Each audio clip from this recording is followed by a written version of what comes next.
শেষ পর্যন্ত কঠিন সিদ্ধান্তটা নিয়েই নিলেন কেন উইলিয়ামসন। নিউজিল্যান্ডের সাবেক এই অধিনায়ক এবং দেশটির ইতিহাসের সর্বাধিক আন্তর্জাতিক রান সংগ্রাহক সব ধরনের ক্রিকেট থেকে অবসরের ঘোষণা নিয়েছেন। এর মাধ্যমে শেষ হচ্ছে উইলিয়ামসনের ১৬ বছরের বর্ণাঢ্য আন্তর্জাতিক ক্যারিয়ার। অবসরের আগেই কিউইদের হয়ে ৩৭৮টি আন্তর্জাতিক ম্যাচ খেলে অসংখ্য রেকর্ড গড়েছেন কেন। ৩৫ বছর বয়সী তারকা ১৯,৩৪৬ রান নিয়ে নিউজিল্যান্ডের সর্বকালের সর্বোচ্চ আন্তর্জাতিক রান সংগ্রাহক হিসেবে ক্যারিয়ার শেষ করেছেন। তার ঝুলিতে রয়েছে ৪৮টি সেঞ্চুরি এবং ৬টি ডাবল সেঞ্চুরি।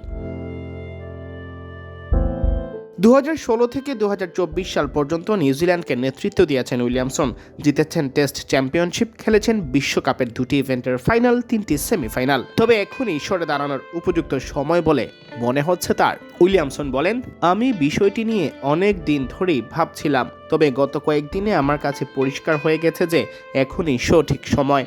আন্তর্জাতিক ক্রিকেটের প্রতি আমার তাড়না আর ক্ষুধা সবসময় প্রবল ছিল। নিউজিল্যান্ডের হয়ে খেলা প্রতিটি ম্যাচে আমি নিজের শতভাগ দেওয়ার চেষ্টা করেছি এবং সেটা করতে পেরেছি বলেই গর্ব অনুভব করি।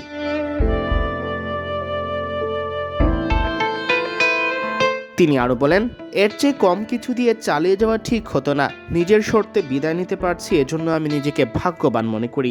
এই দলটি ভবিষ্যতে কোথায় যেতে পারে তা নিয়ে আমি আশাবাদী। দলে অসাধারণ প্রতিভা রয়েছে এবং নিউজিল্যান্ডের হয়ে বিশেষ কিছু করার প্রবল আকাঙ্ক্ষাও আছে। দলের প্রতি নিজের ভালোবাসা প্রকাশ করেই কিউই কিংবদন্তি বলেন, এই দলটিকে আমি ভালোবাসি। এত দীর্ঘ সময়ের অংশ হতে পারা আমার জন্য গর্বের। দলটি সবসময় আমার হৃদয়ের খুব কাছাকাছি থাকবে। অবসরের ঘোষণা চূড়ান্ত করে ফেলায় চলমান ইংল্যান্ড সিরিজে নিউজিল্যান্ডের হয়ে আর কোনো টেস্ট খেলা হচ্ছে না উইলিয়ামসনের। তার পরিবর্তে কাকে নেওয়া হবে দলে তা পরে জানানো হবে বলে জানিয়েছে কিউইদের ক্রিকেট বোর্ড।